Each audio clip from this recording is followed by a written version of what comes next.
If it were to ever happen here, if Hitler were to bomb his own parliament building today, would we even see it coming as easily as one might think?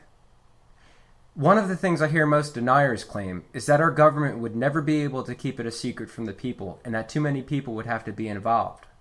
What most of these people don't realize is how the military and all these agencies work. Compartmentalization is a major part of military intelligence. One example would be Operation Northwoods. Actual scans of the document can be viewed right on the government's own nationalarchive.gov website, and I encourage everyone to see it for themselves. 50 years ago, the Department of Defense and the Joint Chiefs of Staff devised a plan to stage terrorist attacks on U.S. citizens and to use the media to lie to the public and the world, claiming that Cuba was responsible, all in an attempt to justify a war against Cuba. These attacks included physical attacks on citizens of Florida by CIA agents dressed up as Cuban gang members and blowing up a plane over Cuba and telling the world that it was full of American college students. This could easily be dismissed if it were one person that came up with the idea, but the Joint Chiefs of Staff alone consist of more than 20 people, and they all had to agree to it before it was passed on to the president.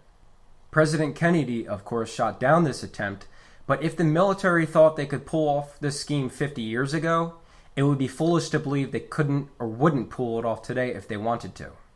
Well, I think the most interesting thing to talk about today is, if people aren't aware, that due to the Freedom of Information Act, in the early 60s, the Pentagon had an operation called Operation Northwoods, and it never came to reality, but it was on the table that our military would attack certain cities within the United States and make it look like Cuba did it to justify an invasion of Cuba.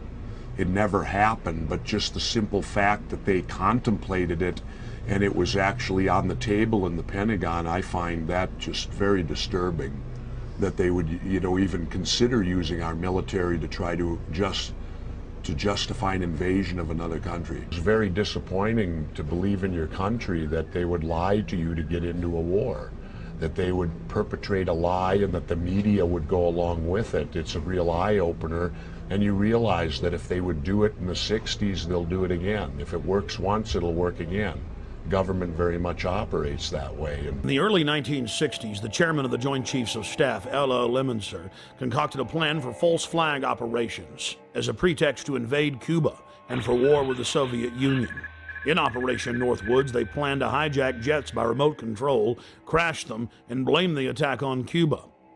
There were many other terrorist attacks they planned to carry out that were contained within the document. One scenario mentioned was the destruction of a U.S. naval vessel that was to be blamed on a foreign power as a pretext for war with any enemy they picked.